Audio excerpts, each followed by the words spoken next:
आज के ज़माने में अगर किसी को समझाया जाए ना तो दुनिया के लोग समझते हैं कि ये हमको ही क्यों समझा रहा। एक बहू अगर सासू जी से कह दे कि माँ अब तुम्हारा बुढ़ापा आ गया है, शरीर काम नहीं कर रहा है, शरीर में रोग आ गया है, भगवान का भजन करा करो, फालतू की बात मत करा करो, तो सांस रूठ जाती है। तो यही चाहती है कि मैं मर जाऊं। हालांकि बहू ऐसा नहीं कर रही, बहू तो इतनी सी बात कर रही है कि मम्मी अब ये सब लौकिक बातें, सब व्यर्थ की बातें, ये सब व्यर्थ चीजें तो तुम छोड़ो।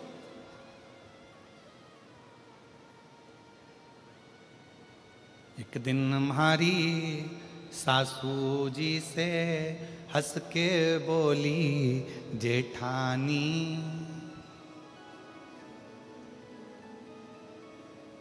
और राम नाम को सुमिरन कर लो, 2 दिन की है जिंदगानी। अब जिस दिन से जेठानी जी ने यह कहा कि 2 दिन की जिंदगानी है, राम नाम का सुमिरन कर लो, उस दिन से जेठानी का मुंह ही नहीं देखा सास।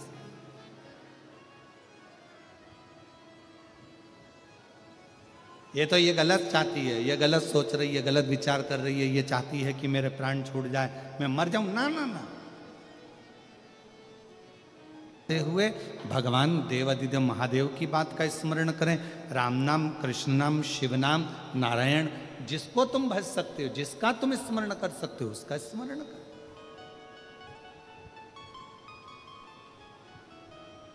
और वही की वही जो एक बहू सास से कहती है, वही की वही भगवान शंकर ने भगवान ब्रह्मा जी से कहा कि सृष्टि बनाओ, पर ये अहंकार रखकर सृष्टि का निर्माण नहीं कर रहे हैं। तुम्हें अभिमतता से दूर रहकर शिव कह रहे हैं कि सृष्टि का निर्माण करो।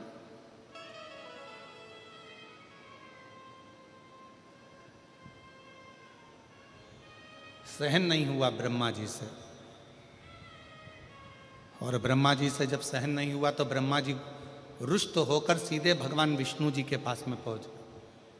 और भगवान नारायण आराम से शेषनाग की सैया पर लेटे हुए थे, लक्ष्मी जी चरण दबा रही थी उनके।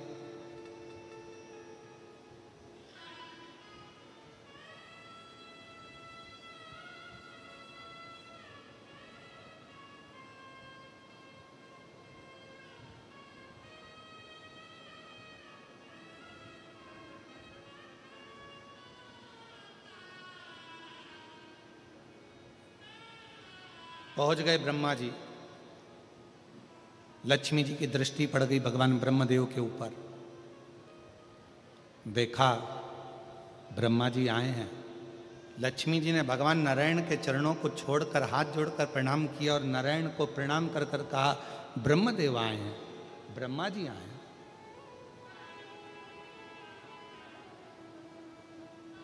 ब्रह्मा जी? हाँ। भगवान विष्णु उठे, ब्रह्मा जी ने प्रणाम किया भगवान नारायण को, नारायण ने प्रणाम किया भगवान ब्रह्मा जी। कितनी सुंदर बात है ये, हमारे 33 कोटि देवी देवता ये हमको सिखाते हैं कि आप किसी को आदर करोगे तो कोई तुम्हारा आदर करेगा। आप किसी को प्रणाम करोगे, कोई आपको प्रणाम करेगा। आपके पास देने के लिए जो है वो आप सामने वालों को दोगे तो सामने वाला भी आपको वही देगा जो उसके पास में होगा।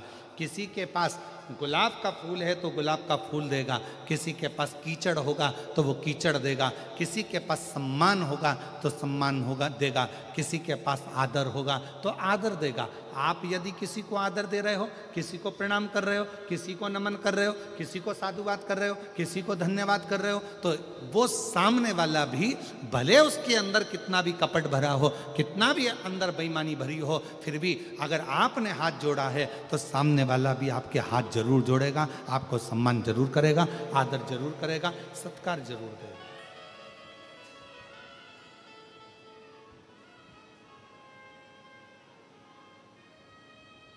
आपके पास देने के लिए क्या है ये आपके ऊपर निर्भर करता है।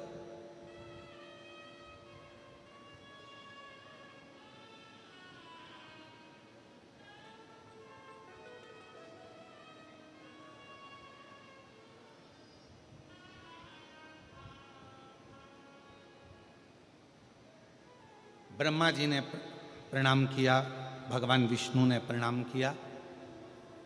भगवान नारायण ने पूछ लिया ब्रह्मा जी से कि किस कारण से आपका आगमन हुआ है, क्यों आए हो, क्या हो गया, किस लिए आना हुआ। तब ब्रह्मा जी ने कहा कि सृष्टि की रचना मैं कर रहा हूं।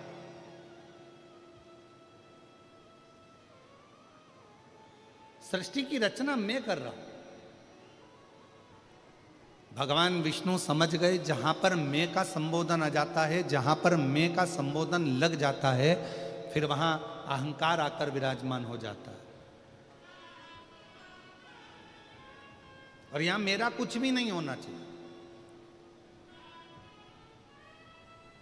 कथा करवाने वाला शिव, कथा वाचने वाला शिव और कथा सुनने वाला भी शिव। कितनी सुंदर बात कही कि स्वयं ईश्वर जी और गोरा जी के रूप में भगवान शंकर पार्वती गणा और गौर बनकर शिव महापुराण के यजमान बनकर कथा को श्रवण कराते हैं, श्रवण करते हैं, कराते हैं।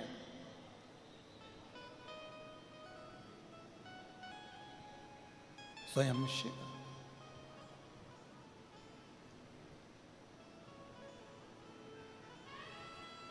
और प्रभु आपकी कृपा से सब काम हो रहा है। भोले आपकी कृपा से सब काम हो रहा है। करते हो भोले बाबा मेरा नाम हो रहा है। करते हो भोले बाबा मेरा नाम हो रहा है।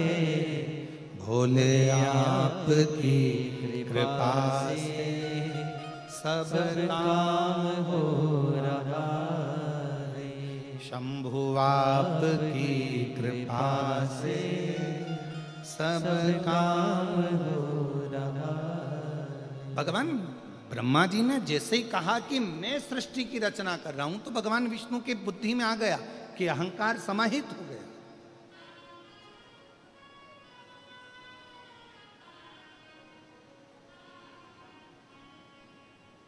एक पंखे में 3 पंखड़ियां होती हैं। अब आजकल का फैशन हो गया तो 4 पंखड़ी का भी पंखा हो गया, पर शुरू से बचपन से अगर आपने देखा होगा तो कितनी पंखड़ी का पंखा होता है, जम के बोलो जरा, 3 का। और 3 पंखड़ी का ही पंखा घूमता रहता है, तो पंखड़ियां घूमती रहती है, घूमती रहती है, घूमती रहती है। कभी विचार करा कि 3 पंखड़ी का ही पंखा क्यों हुआ, ये 3 पंखड़ियां ही क्यों घुमाई जाती है? तो कहा बचपन, जवानी, अधेड़ी और बुढ़ापा, ये 4 जिंदगी की पंखड़ियां हैं, पर इसमें ये 3 पंखड़ी जो है ये ही घूमती हैं। बचपन खूब घूमता है, जवानी खूब घूमती है और अधेड़ी घूमती है। चौथे नंबर की जो पंखड़ी है ना, वो तो लटकी की लटकी रहती है, क्योंकि उसको मालूम है अपना घूमने का समय नहीं, अपना तो ठहरने का समय है और जिंदगी को साधने का समय। एक बचपन की जिंदगी ऐसी होती है, चलो बैग उठाओ, स्कूल जाओ, घर आए, वापस ट्यूशन जाओ, चलो कोचिंग जाओ, यहाँ आए वहाँ आए, चलो रोटी खाओ, भोजन करो, ये करो वो करो। और माँ अपने बच्चे को और माता पिता अपने बच्चे को दिन भर घुमाता रहते हैं। बचपन पूरा ख़त्म हो जाता है, जवानी आती है, फिर दिन भर घूमना फिरना, ये काम वो काम और कमाना करना, ये सारे काम में लगना पड़ता है। विवाह हो जाता है, शादी हो जाती है, गृहस्थी का बोझा माथे पर चढ़ जाता है। फिर आ जाती है अधेड़ी, अधेड़ी में बहन के घर मायरा भरना है, फिर वहाँ जाना है, ये काम करना है, बच्चों की शादी करना है, उसका ये फंक्शन करना है, उसका वो फंक्शन करना है, कहीं बुआ जी के यहाँ जाना है, कहीं सारे संबंध निभाना है, सारी रिश्तेदारी निभाना है। बड़ा निभाकर चलना पड़ता, बड़ा निभा। और हम आप सबके सामने इस हैदराबाद की पवित्र भूमि पर एक बात कहना चाहेंगे, जिसके घर में बुजुर्ग रहते हैं ना, तो छोटे अपनी जिंदगी को बड़ी एंजॉयफुल जीते हैं, याद रखना, बढ़िया एंजॉय से, बड़े खुश होकर जीते हैं। और जिस घर के बुजुर्ग, जिस घर के बड़े चले जाते हैं ना, तो जो घर में छोटे होते हैं ना, उनको भी बड़े जैसे निभाना पड़ता है। बुआ जी के यहाँ जाना है, काका जी के यहाँ जाना है, चाची जी के यहाँ जाना है, नाना जी के यहाँ जाना है, मामा जी के यहाँ जाना है, उसके यहाँ जाना है। जिसके यहाँ नहीं जाएंगे तो मुंह फूल जाएगा। बताओ, मम्मी जी थी वो तो आ जाती थी, अब भैया के पास टाइम नहीं मिलता। फिर कहेंगे कि बताओ हमारी ननन थी तो ये काम हो जाता था, हमारे नंदोई थे तो ये काम हो जाता था। अर्थात निभाना पड़ेगा।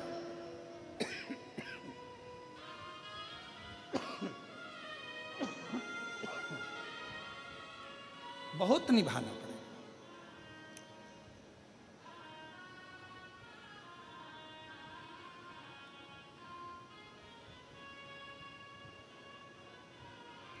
जब तक घर में बड़े हैं, जब तक घर में बुजुर्ग बैठे हैं, घर में बड़े बैठे हैं, जब तक तुम्हारे घर में बुजुर्ग विराजमान हैं, बड़े विराजमान हैं, समझ लेना कि तुम्हारी जिंदगी बहुत एकदम मस्त जिंदगी चल रही। बड़े के होने से, बुजुर्ग के होने से।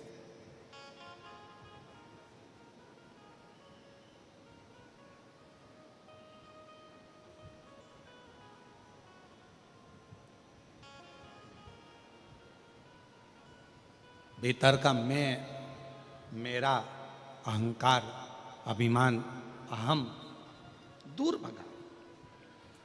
3 पंखड़ियां पंखे में हैं, वो घूम रही हैं। बचपन घूम रहा है, जवानी घूम रही है, अधेड़ी घूम रही है।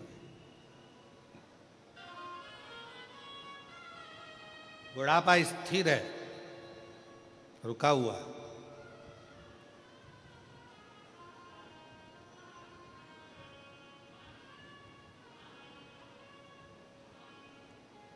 और जब ये बचपन, जवानी, अधेड़ी निरंतर घूमती रहती है, निरंतर घूमती रहती है, भागती रहती है, तब तक व्यक्ति की जिंदगी में सुकून, शांति नहीं रह पाता। किसी ने पूछा शिवनाम में है क्या? हम कहते हैं शिवनाम में शांति है।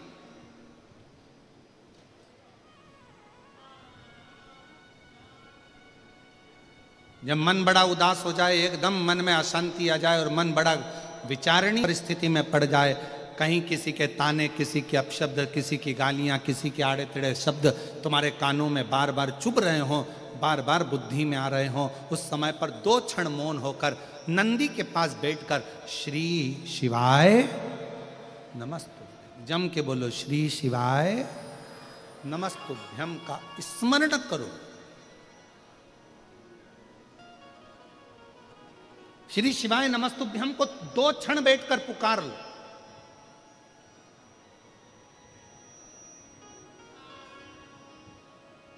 और श्री शिवाय नमस्तुभ्यम,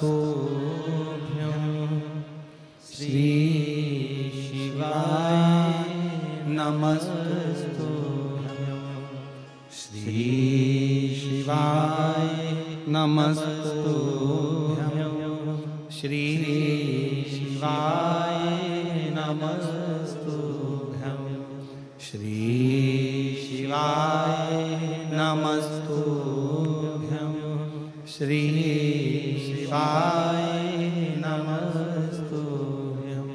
2 क्षण बैठो शिव की साक्षी में, भगवान शंकर की साक्षी में, और 2 क्षण में भगवान शंकर के स्मरण को, पंचाक्षर मंत्र नमः शिवाय, षडाक्षर मंत्र ओम नमः शिवाय, या फिर श्री शिवाय नमस्तुभ्यम मंत्र का उच्चारण एकदम आनंद के साथ करना प्रारंभ करो। धीरे धीरे धीरे धीरे मन की शांति अपने आप आना प्रारंभ हो जाएगी। और यहां तक शिव महापुराण की कथा कर रही है।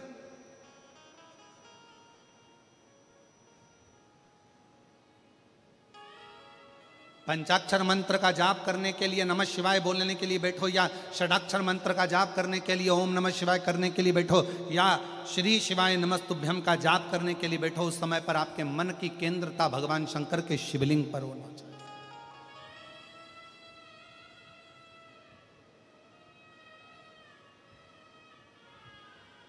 आपके मन का चिंतन पूरा शिवलिंग की ओर होना चाहिए। भगवान शंकर के शिवलिंग के ऊपर जो घड़ा रखाता है, जलधार रखाती है, वो 3 उसमें टेकियां होती हैं, 3 पाए होते हैं। कितने पाए होते हैं? 3। ब्रह्मा, विष्णु, महेश। जल का घड़ा, उसमें से एक एक बूंद जल नीचे गिर रहा है, अर्थात वो जल बता रहा है कि ब्रह्मा, विष्णु और महेश ये तीनों एक हैं, इसमें कोई भेद नहीं है। आप ब्रह्मा जी की अगर निंदा कर रहे हैं तो समझ लें शिव की निंदा हो रही है। आप शिव की निंदा कर रहे हैं, समझ लें भगवान नारायण की निंदा हो रही है। नारायण की निंदा कर रहे हैं, समझ लें भगवान शंकर की निंदा कर रहे हैं। ये तीनों सम हैं, क्योंकि इसमें एक एक बूंद जो जल गिर रहा है ये हमें बता रहा है कि ब्रह्मा, विष्णु और महेश, इन तीनों में कोई भेद नहीं है। इसलिए शिव जी की आरती में भी ये प्रसंग आता है, ब्रह्मा विष्णु सदा शिव जानत अविवेका, भोले जानत अविवेका, प्रणव अक्षर के मध्य, ओम अक्षर के मध्य, यह तीनों एका, ओम जय शिवा ओंकार। तीनों एक, इसमें भेद नहीं है। हम भगवान में भेद कर कर बैठे हुए हैं। किसी ने कहा भगवान में, यहाँ तक शास्त्र कहता है, शिव महापुराण की कथा, यदि मन पड़े तो एक बार भगवान शंकर की सारी पुराणों का अध्ययन करिए। कभी कूर्म पुराण का अध्ययन करो, कभी ब्रह्म विवर्त पुराण का अध्ययन करो, कभी नर्मदा पुराण का अध्ययन करो, कभी लिंग पुराण का अध्ययन करो, कभी नारद पुराण का अध्ययन करो, कभी विष्णु पुराण का अध्ययन करो। सारी पुराणों का अध्ययन करोगे तो उस अध्ययन में निकलेगा कि ये 3, इनमें कोई भेद नहीं, ये तीनों एक हैं। संसार के लोगों ने अपने लिए इनमें भेद उत्पन्न कर दिया कि ये बड़े वो छोटे, ये छोटे वो बड़े। संसार के लोग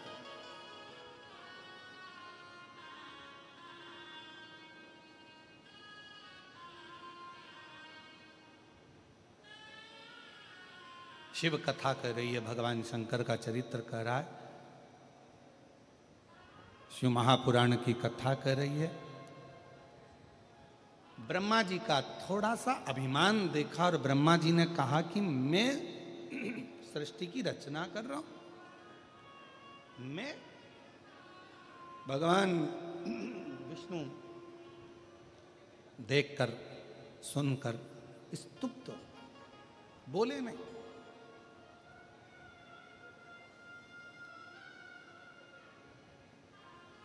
समझ गए, जिस मुख से व्यक्ति अहंकार की बात करता है वो मुख बहुत समय तक रहता नहीं है।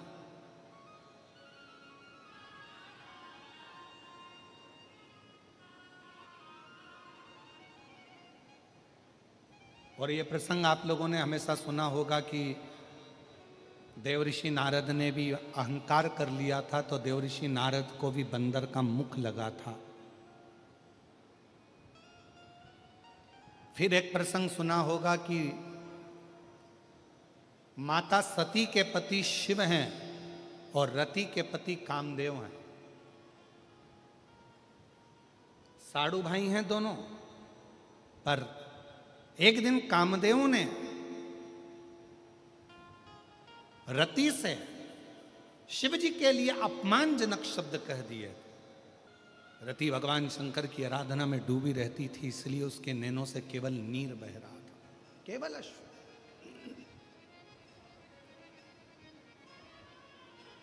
और हुआ क्या, कामदेव जब जलकर भस्म हुए,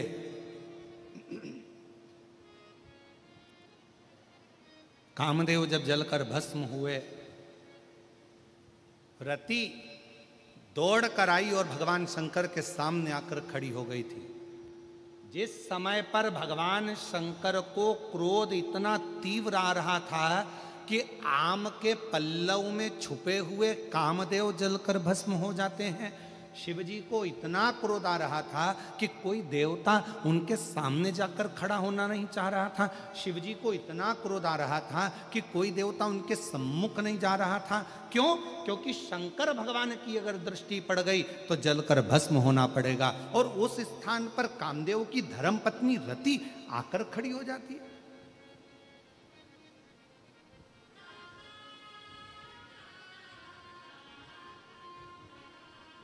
रति के पास ये बल कहां से आया?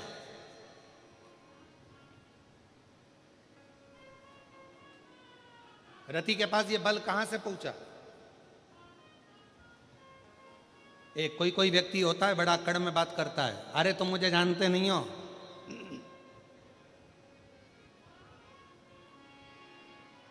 कई माताएं होती हैं जो दरवाजे पर आने पर भी फोन लगाऊं कि अब भी हाल, मुझे तो इसी गेट से अंदर जाना है, चाहे कुछ भी हो जाए, मैं तो इसी गेट से जाऊंगी, जा लगाऊं क्या फोन अब भी यार?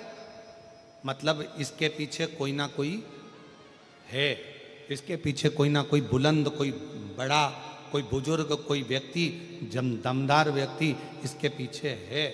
इसीलिए ये इतने अकड़ में, इतने क्रोध में, इतनी बल में बात कर रही। तो रति अगर शिवजी के सामने जाकर खड़ी हो रही है, रति अगर भगवान शंकर के सामने जाकर खड़ी हो रही है और इतना क्रोध के सामने खड़ी हो रही है, तो रति के पास कुछ ना कुछ तो है।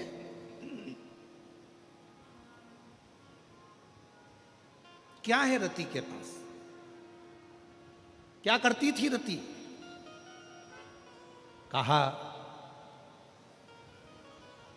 रति अपने बचपन से ही, बाल्यावस्था से ही शिव की आराधना करती थी, शंकर की आराधना, शिव की आराधना।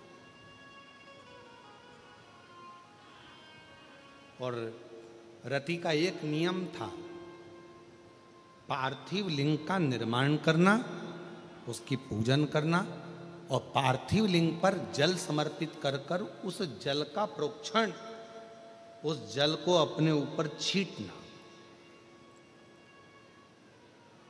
शिव महापुराण के अगर आप वायव्य संहिता को पढ़ेंगे और अगर लिंग पुराण को पढ़ेंगे तो उसमें वर्णन आता है कि यदि शंकर भगवान के मंदिर में जाकर यदि आपने शंकर जी को जल चढ़ाया, आचमन नहीं भी करा, चढ़ा हुआ जल नहीं भी पिया, तो शिव जी पे चढ़ा हुआ जल यदि आप अपने मस्तक पर छिड़क लेते हैं तो एक अलग से बल आपके अंदर आ जाता है, एक अलग से बल। और वो बल साधारण नहीं होता। फिर आप जैसे कहते हैं कि विष्णु भगवान के कवच को धारण कर लिया कर्ण ने, फिर किसी ने कहा कि शंखचूर्ण ने कवच धारण कर लिया था, फिर किसी ने कहा जलंधर ने कवच धारण कर लिया था, फिर किसी ने कहा इसने कवच धारण कर लिया था। कवच कलिकाल में, कलयुग में कवच कौन सा है? तो शिव महापुराण की कथा में, लिंग पुराण की कथा में, नर्मदा पुराण की कथा में आता है कि शंकर भगवान पर जब जल चढ़ाया जाए और वो जल जब हम अपने शरीर पर छींट लें तो समझ लेना कि आपने भी शंकर का एक कवच अपने ऊपर धारण कर लिया। अब आप कहीं संकट में पड़ नहीं सकते।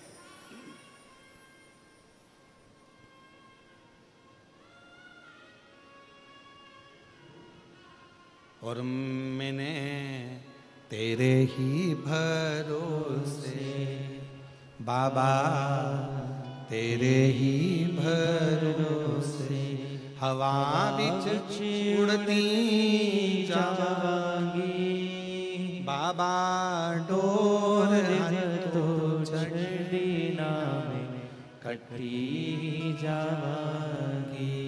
भोले मैं तेरी पतंग, शंभू मैं तेरी पतंग, हवा बिच उड़ती जावांगी बाबा, डोर तो छड़ी नामे कटी जावांगी। शिव महापुराण की कथा कहती है, रति जिन शंकर भगवान ने कामदेव को जलाकर भस्म कर दिया, उनके क्रोध की ज्वाला के सामने 33 कोटि देवता में से कोई देवता सामने जाकर खड़ा नहीं होता, क्योंकि सबको मालूम है कि जलकर भस्म हो जाना है। केवल अकेली रति शिव जी के सामने जाकर खड़ी हो जाती है। और उनकी तेज क्रोध की ज्वाला के सामने रति खड़ी हुई है।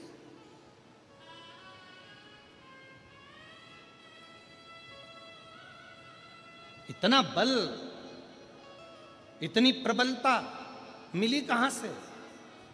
और मेरी जीजियों, मेरे जीजाओं, मेरी बेटियों, बेटाओं, मेरी माताओं, मैं आप सबसे निवेदन करूं, रोज प्रतिदिन, ऐसा कोई दिन नहीं जाना चाहिए जिस दिन आप शंकर जी को जल ना चढ़ाएं।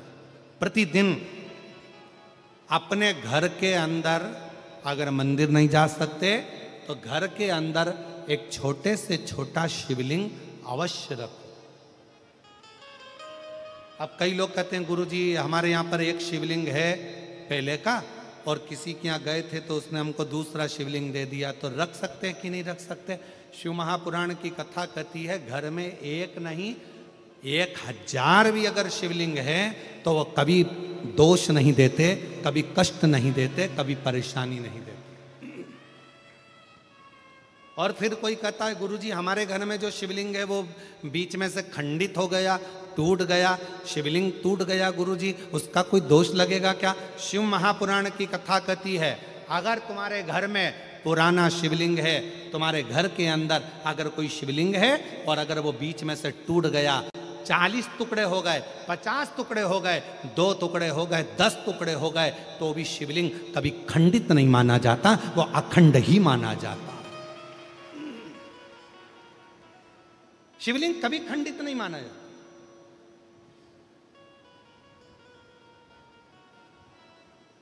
सहस्त्रेश्वर हजारों टुकड़े होने पर भी शंकर भगवान का शिवलिंग कभी खंडित नहीं, कभी खंडित। और कितना सुंदर कहा, तुमने पार्थिव लिंग का निर्माण करा। अब पार्थिव लिंग काय का बनाते हो? मिट्टी का बनाते हो, बालू रेत का बनाते हो। मान लो आप लोगों ने पार्थिव लिंग का निर्माण करा और पूजन करते करते ब्राह्मण देवता पूजन करा रहे हैं, आपने जल चढ़ाया, जल चढ़ाते से ही वो मालूम पड़ा शिवलिंग, पार्थिव लिंग का निर्माण करा, वो पार्थिव लिंग थोड़ा सा खंडित हो गया, पार्थिव लिंग कहीं बीच में से टूट गया, कहीं कुछ हो गया, या गलकर उस पानी में गलता गया। आपके मन में आया कि बताओ मैंने पार्थिव लिंग का निर्माण करा था और वो पानी में गल गया, टूट गया, खंडित हो गया, ऐसा हो गया, वैसा। ना ना ना ना, ब्राह्मण देवता पूजन करा रहे हैं, आपने पार्थिव लिंग का निर्माण कराए, पार्थिव लिंग की पूजन चालू कर दी, और पूजन चालू करने के बाद में अगर आप उस पर पानी चढ़ा रहे हैं, जल चढ़ा रहे हैं, और वो पार्थिव लिंग अगर आपका थोड़ा बहुत भी खंडित हो रहा है, गल रहा है, जल में जा रहा है, या उसका रंग जा रहा है, या इधर से जहां से जल चढ़ा रहे थे वहां से पूरा धुलते चले जा रहा है, तो ये मत सोचना कि वो खंडित हो गया। नहीं, पार्थिव लिंग का मतलब होता है कि मिट्टी के छोटे छोटे कण, बालू रेत के छोटे छोटे कण एक जगह पर एकत्रित कर लिए और उस पर आपने जल चढ़ाना चालू करा। पार्थिव लिंग का मतलब होता है कि एक शिवलिंग की पूजन नहीं, पार्थिव लिंग का मतलब होता है उस लिंग को बनाने के लिए जितनी मिट्टी लगी, उस मिट्टी में जितने जितने कण थे, जितने छोटे छोटे कण थे, वो सब एक जगह पर इकट्ठे हो गए। तो हमको केवल एक पार्थिव लिंग पूजन का फल नहीं, हजारों पार्थिव लिंग पूजन का फल एक साथ प्राप्त हो जाता है। उसकी खंडितता नहीं, वो खंडित नहीं हुआ है, वो टूटा नहीं है, उसमें खंडितता नहीं आई है।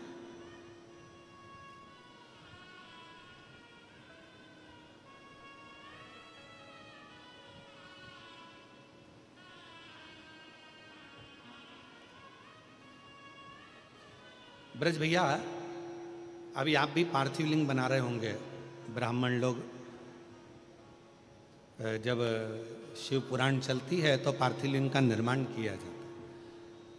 आप भी रोज पार्थिव की पूजन कर रहे होंगे, तो कई बार आपके मन में भी ये भाव आता होगा कि हम जल चढ़ा रहे हैं, जल चढ़ाते चढ़ाते मालूम पड़े मिट्टी का शिवलिंग है या बालू का शिवलिंग है, वो गल रहा है या जा रहा है, या उसमें कण अलग हो रहे हैं। तो कभी शिव महापुराण की कथा कहती है पार्थिव लिंग का निर्माण होने के बाद जब हम भगवान शंकर की स्तुति करना प्रारंभ कर देते हैं, आराधना करना प्रारंभ कर देते हैं, उसका जब पूजन करना प्रारंभ कर देते हैं, फिर उस पर जल चढ़ाने पर अगर वो अलग अलग टुकड़ों में भी हो जाता है तो भी वो खंडित नहीं माना जाता। पार्थिव तो पार्थिव पूजन के महत्व को ही रखता है, पार्थिव का।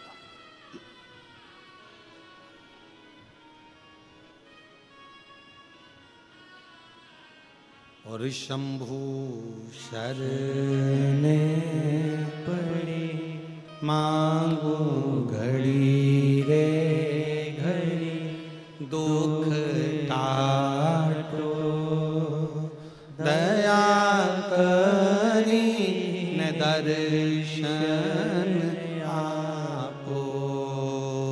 शंभु शरणे पड़े मांगो घड़ी रे घड़ी, दुख काटो दया करी ने दर्शन। ओ शंभु शरणे पड़ी मांगू घड़ी रे घड़ी, दुख काटो दया करी ने दर्शन आपो। शंभु शरणे पड़ी, सब बोलिए, मांगो घड़ी रे घड़ी, दुख काटो दया करी ने दर्शन आपो। पार्थिव रति शिव जी के सामने खड़ी है, इतनी क्रोध की ज्वाला के सामने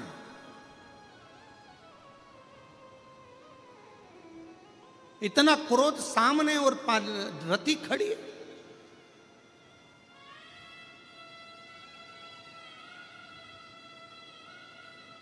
ब्रह्मा जी देख रहे थे, भगवान विष्णु जी से कहा कि रति को समझाओ कि शिव जी के सामने ना जाए, उनको क्रोध आ रहा है, बहुत क्रोध, शिव के सामने ना जाए रति, रति को समझाइए।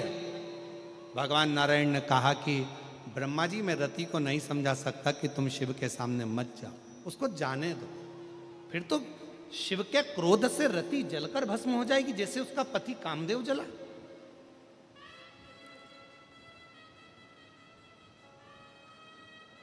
फिर तो रति जल जाएगी। नहीं, शंकर भगवान के सामने रति का बाल भी बांका नहीं होगा, बल्कि अपने पति को वापस लेकर रति आएगी। भगवान नारायण कह रहे हैं। भगवान ब्रह्मा जी ने पूछा आप कैसे कह सकते हो कि रति अपने पति को लेकर आ जाएगी और उसका बाल बांका नहीं होगा। भगवान नारायण ने कहा ब्रह्मदेव ये रति कोई साधारण नहीं है, प्रतिदिन रोज पार्थिव लिंग का पूजन करती है, शिवलिंग का पूजन करती है और शिवलिंग के चढ़े हुए जल को अपने ऊपर छींट लेती है, जिससे हजारों हजारों कवच उस रति के पास होते हैं, तो रति जलकर भस्म नहीं हो सकती है, उसके पास वो कवच शिव का है। भगवान देवादिदेव महादेव का वो कवच उसके पास।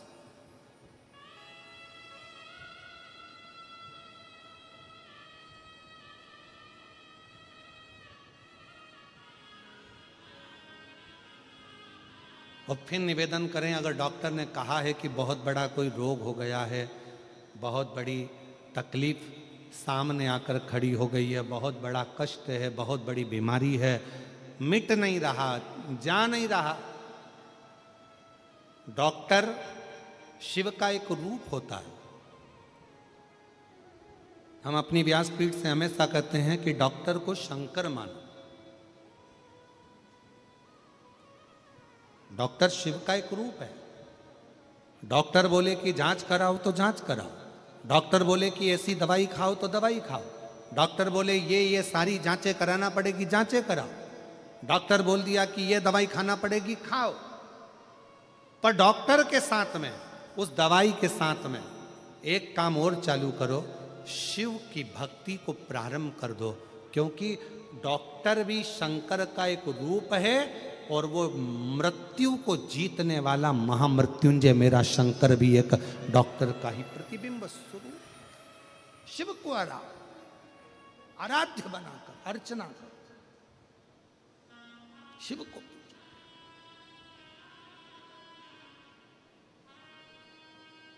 भगवान शंकर।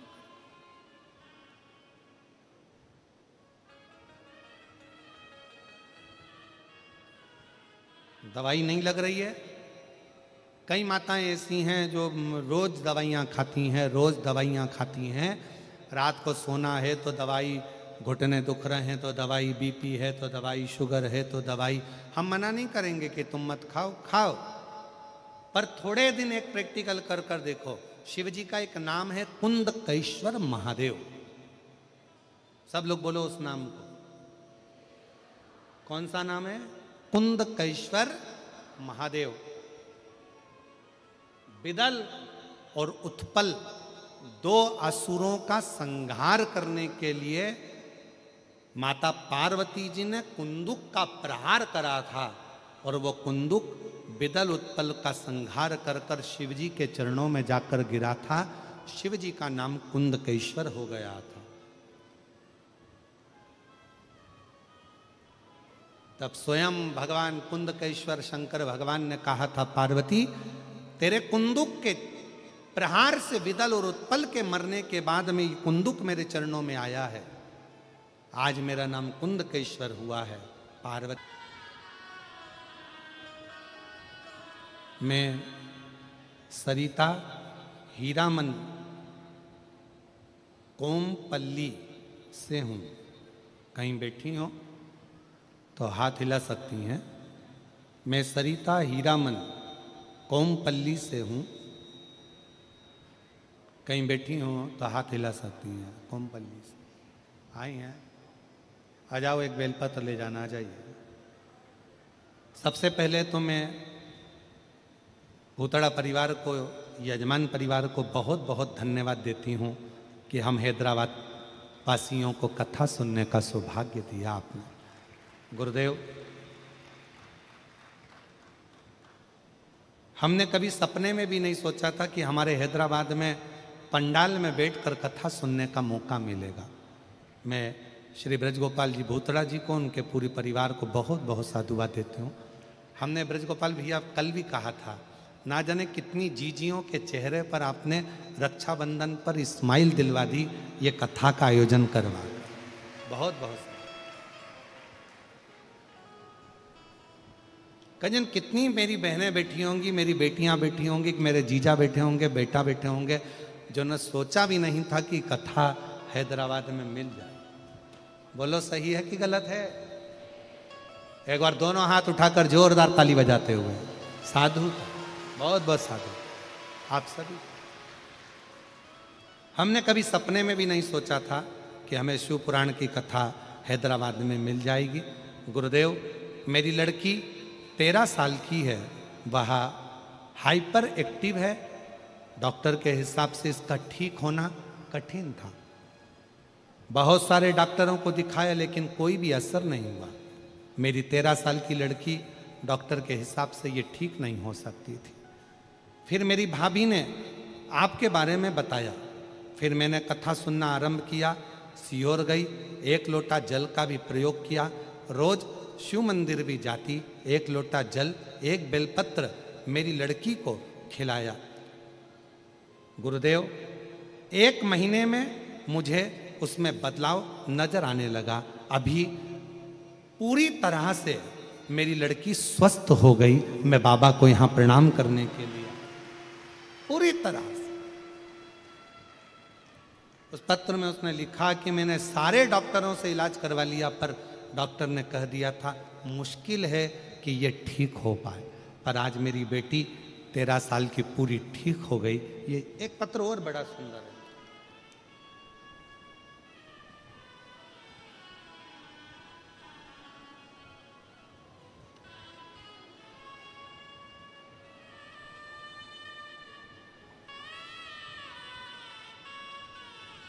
मैं ममता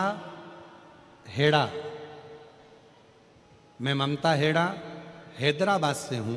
कहीं बैठी हो? ममता जी हेड़ा आप ही हैं? आ जाइए, एक बेलपत्र ले जाइए। मैं ममता हेड़ा हैदराबाद से हूँ।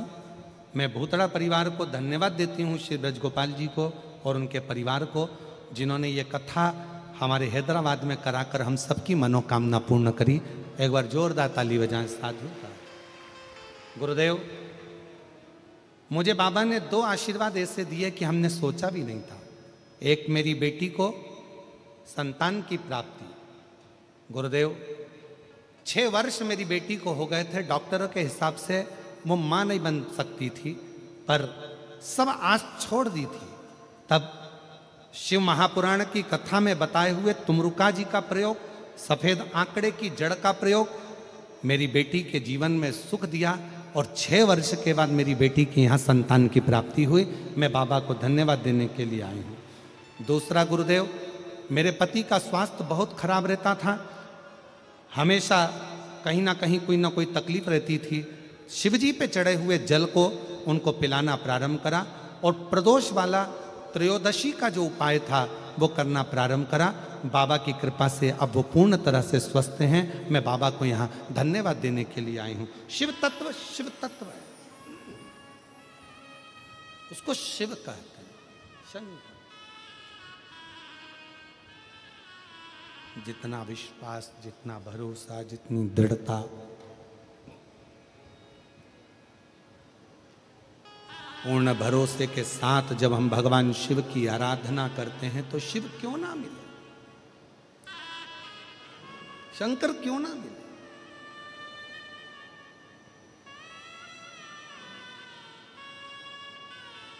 एक विश्वास की मूलता।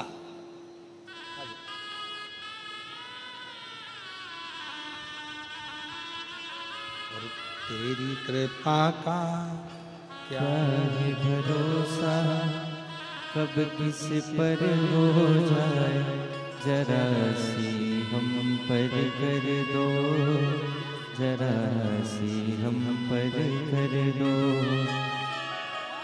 तेरी कृपा का क्या है भरोसा, कब किस पर हो जाए, जरा सी हम पर कर दो, जरा सी हम पर कर दो। जिस पर भी हो गई तेरी कृपा करुणा वो भव पार हुआ, भव पार हुआ। पापी हो चाहे जितना उसका भी बाबा उद्धार हुआ, उद्धार हुआ। गिद्ध अजामिल गणिका जैसे तेरे मन को भाए, जरा सी हम पर कर दो, जरा सी हम पर कर दो।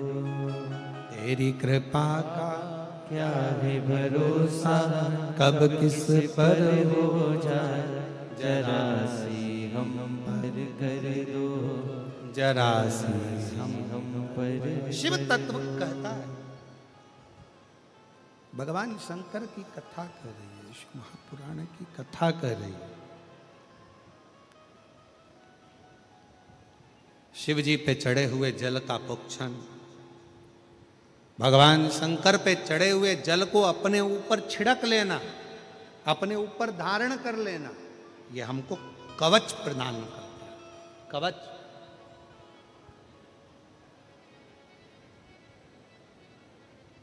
तो शिवजी का एक नाम है कुंदकेश्वर महादेव। सब लोग बोलो जम के, क्या नाम है? आवाज नहीं आई है, जरा दमदारी से बोलो, कुंदकेश्वर। फिर से बोलो, कुंदकेश्वर महादेव। हम जब छोटे थे तब हमको पढ़ाते थे टीचर, तो जो याद नहीं होता था उसको चिल्ला चिल्ला के बुलवाते थे, बोलो 2 एकम 2, 2 दूनी 4, 2 तिया 6, 2 चौक 8, चिल्ला चिल्ला कर दिन भर बुलवाते थे। बोलते रहो, चलो बोलो। घर जाते जाते आप भी ना भूलो, इसलिए हम बार बार खिलवा रहे हैं। कौन से महादेव? कुंदकेश्वर महादेव। अगर शरीर में दवाई ना लगे, औषधि ना लगे, गोलियां ना लगे, दवाई काम ना करे, तो कुंदकेश्वर महादेव का नाम लेकर उस दवाई को खाना प्रारंभ करो। शिव के ऊपर भरोसा रखो। विश्वास।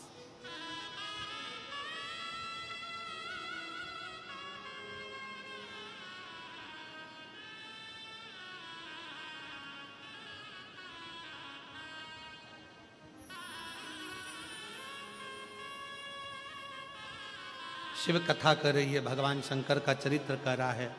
रति सामने खड़ी है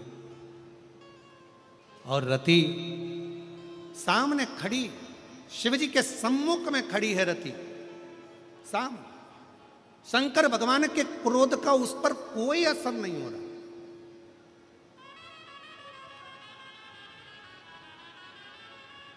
क्रोध की ज्वाला, शंकर भगवान के क्रोध की ज्वाला कामदेव को जलाकर भस्म कर दी। भगवान ब्रह्मा जी स्वयं डर रहे हैं, ब्रह्मा जी कांप रहे हैं। ब्रह्मा जी को लग रहा है कि ये रति का क्या होगा। भगवान नारायण से कहा रोक दो। भगवान नारायण कहते नहीं नहीं रोकना नहीं है, ये शंकर की उपासक है, शिव की भक्त है। जो शंकर का भक्त होता है, शिव की आराधना करने वाला होता है, शिव की उपासना करने वाला होता है, वो भय नहीं खाता, उसको भय नहीं होता, चिंता नहीं होती। क्यों चिंता करना महाराज। कवि और कथाकार, इन दोनों में बहुत बड़ा अंतर होता है। एक कवि में और एक कथाकार में बहुत बड़ा अंतर होता है। कवि शब्दों को जोड़ लेता है, कथाकार शब्द नहीं जोड़ता। जितने भक्त आते हैं उनको शंकर भगवान से जोड़ देता है, वो कथाकार। कवि का काम है शब्दों को जोड़ना, कवि का काम है शब्दों को संजो लेना, कवि का काम है शब्दों को पकड़कर शब्दों से जोड़ देना। पर कथाकार का काम शब्दों को जोड़ना नहीं, कथाकार का काम, एक कथा करने वाले का काम होता है जितने भक्त आए हों, जितने कथा को सुनने के लिए श्रोता आए हों, उनको कैसे न कैसे भगवान से, शिव से, उनकी अविरल भक्ति से जोड़ा जाए। और जब वो शिव से जुड़ जाएं, शंकर के हो जाएं, फिर उनकी जिंदगी में जो भी तकलीफें हैं, कष्ट हैं, रोग हैं, दुख हैं, वो धीरे धीरे समाप्त होते चले जाएं। ये एक आनंद, ये आनंद।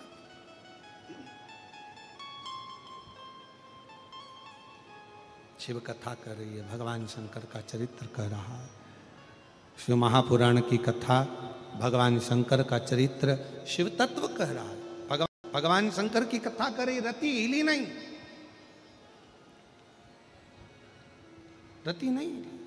और आखिरी में क्या हुआ, शिव जी के क्रोध की ज्वाला, शंकर भगवान के क्रोध की ज्वाला जो रति के ऊपर गई, रति हाथ जोड़कर खड़ी भगवान शंकर के नाम का स्मरण कर रही है, शिव को पुकार।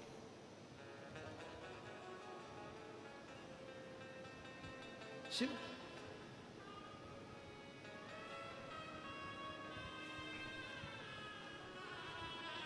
और ये संसार सागर में, ये पूरे ब्रह्मांड में, पूरी दुनिया में, पूरे संसार में भगवान के नाम की बड़ी महत्वता है, बड़ी महत्वता। नाम की बड़ी महत्वता है। कई लोग अपनी अपनी भाषा में कह देते हैं गुरुजी हमारे घर में हमने भगवान शंकर, भगवान का एक रूम बनाया है, भगवान का एक कमरा बनाया है। आप लोगों में भी कई लोग ऐसा बोल देते हैं, हमने बहुत बड़ा बंगला बनाया गुरुजी, उसमें भगवान का एक कमरा बनवाया।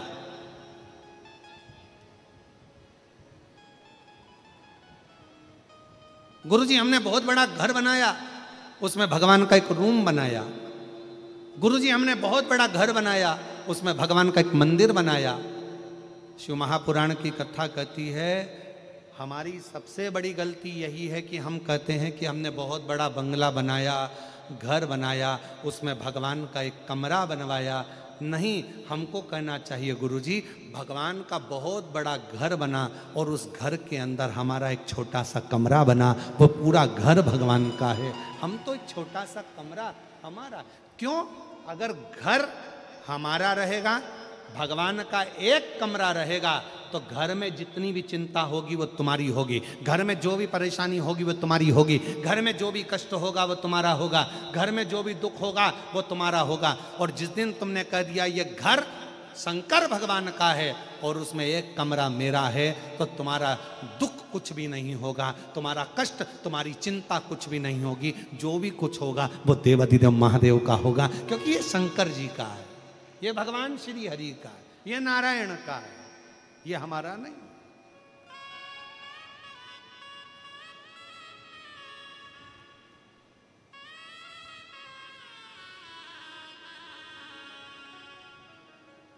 यहां कुछ भी मेरा नहीं है, यहां सब। कभी मुख से मत कहो मेरा, हमारे घर में हमने भगवान का एक कमरा बनाया, बल्कि ये कहो कि भगवान के घर में हमारा एक कमरा बना। घर किसका? जम के बोलो, भोले नाथ का। परिवार किसका? आवाज नहीं आई, भोले नाथ का। गाड़ी किसकी? भोले नाथ की। चला कौन रहा है? तुम्हें गाड़ी चलाना आती है क्या? अरे जम के तो बोलो।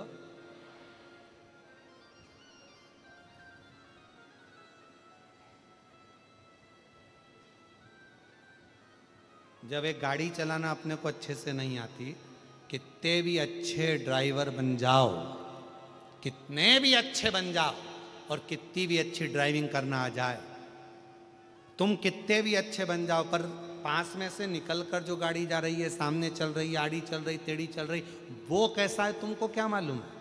तुम अच्छे हो, तुम अच्छा चलाना जानते हो, तुम अच्छे ड्राइवर हो, तुम अपनी जगह पर अच्छे हो, पर पड़ोस में से जो निकल कर गया, साइड में से आ गया, एकदम ब्रेक लगा दिया, एकदम खड़ी कर दी, वो कैसा है तुमको क्या मालूम? उस जगह पर तुम्हारी ड्राइविंग काम नहीं आती। उस जगह पर एकदम जब ब्रेक लगता है, तब वो भोलेनाथ खड़ा हो जाता है कि तूने एक लोटा जल चढ़ाया है, चिंता मत कर, मैं तेरे साथ। क्यों चिंता कर? क्यों?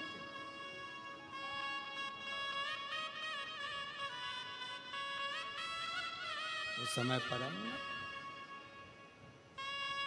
केवल एक शिव, उसके सिवा पूरी गाड़ी एक चाबी पर आश्रित होती है। पूरी गाड़ी एक चाबी पर आश्रित है।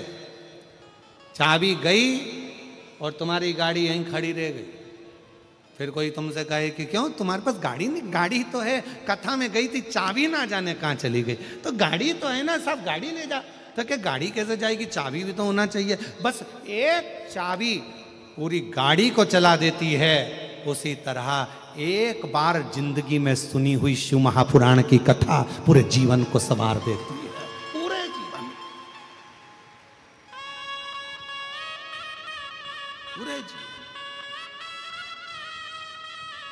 इसलिए उसको उसके ऊपर आश्रित होकर, तेरे भरोसे मेरी गाड़ी, तू जाने तेरा नाम जाने।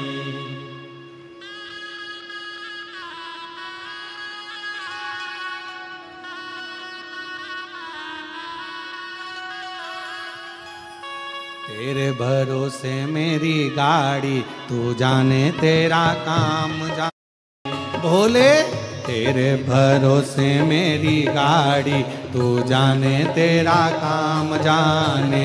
भोले तेरे भरोसे मेरी गाड़ी, सब गाइए। जाने तेरा काम जाने।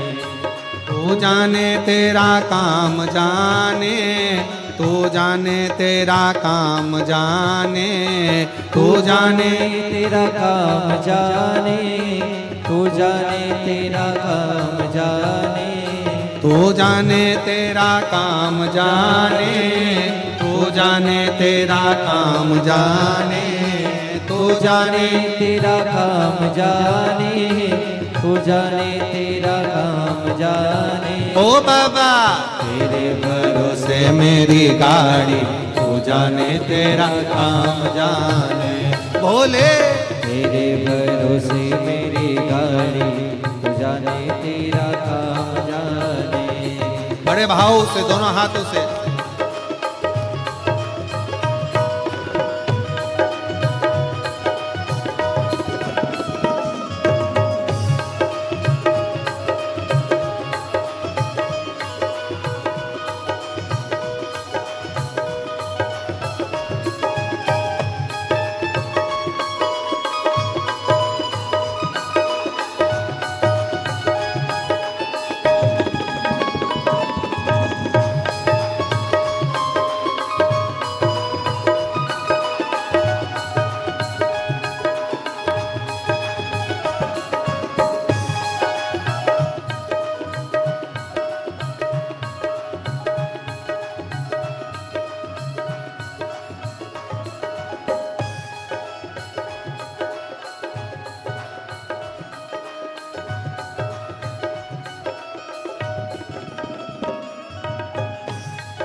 शंभो।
सब भार तुम्हीं पर, छोड़ दिया सब भार तुम्हीं पर, जे तुम्हीं पर हार तुम्हीं पर, जे तुम्हीं पर हार तुम्हीं पर, छोड़ दिया सब भार तुम्हीं पर, जे तुम्हीं पर हार तुम्हीं पर, अब तेरी बारी तो जाने तेरा काम जाने,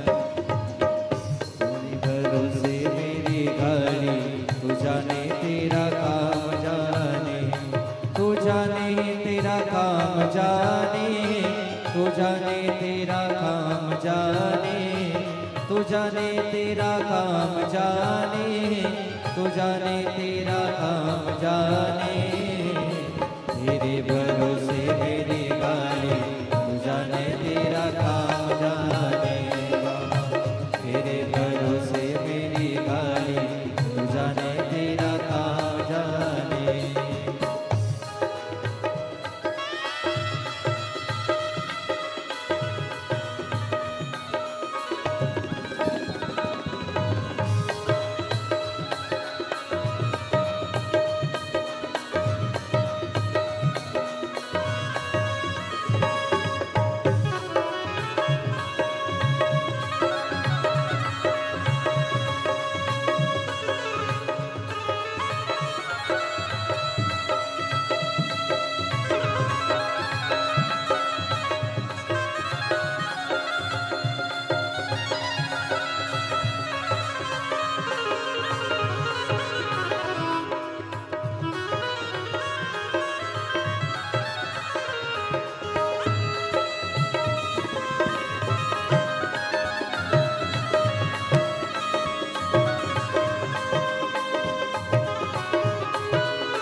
जब से तेरी शरण में आया, जब से तेरी शरण में आया, एक अनोखा आनंद पाया, एक अनोखा आनंद पाया, जब से तेरी शरण में आया, एक अनोखा आनंद पाया, मिट गई चिंता सारी तू जाने तेरा काम जाने, मिट गई चिंता सारी तू जाने तेरा काम जाने, बाबा तेरे भरोसे मेरी गाड़ी तू जाने तेरा काम जाने।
तेरे भरोसे की आस यही है, तेरे भरोसे की आस यही है, चरणों में अरदास यही है, चरणों में अरदास यही है, तेरे भरोसे की आस यही है, चरणों में अरदास रही है।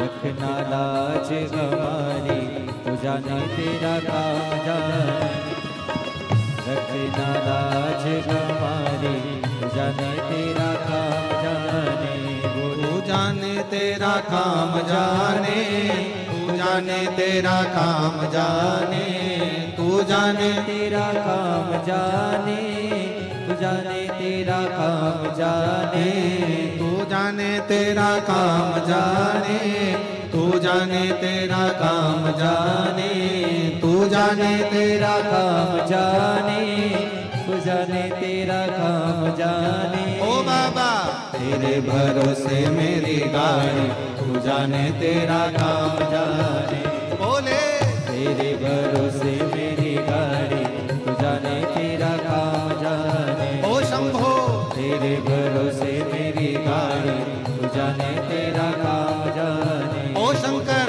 तेरे भरोसे मेरी गाड़ी, तू जाने तेरा काम जाने। ओ बाबा तेरे भरोसे मेरी गाड़ी, तू जाने तेरा काम जाने। ओ भोले तेरे भरोसे मेरी गाड़ी, तू जाने तेरा काम जाने। ओ शंभो तेरे